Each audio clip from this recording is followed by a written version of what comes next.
A roll of paper that is 3 feet wide can be cut to any length. If we cut a length of 2.5 feet, what is the perimeter of the paper? The formula for the perimeter is 2 times the length plus 2 times the width. Substitute 2.5 for the length and 3 for the width, then evaluate. The perimeter is 11 feet. You used the rule for perimeter of a rectangle. Now work to find the area of a square.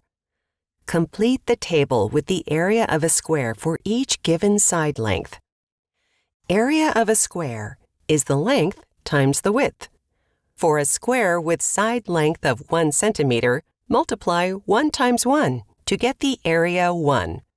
For a side length of 2, 2 times 2 gives us an area of 4. Similarly, the area of a square with a side length of 4 is 16, and the area of a square with a side length of 6 is 36. Now, let's write a rule for a function, a, that gives the area of the square in square centimeters when the side length is s centimeters. Use the function notation. Since the length and width of a square are the same, the area of a square is s squared. Let's look at a graph of the function. A equals s squared.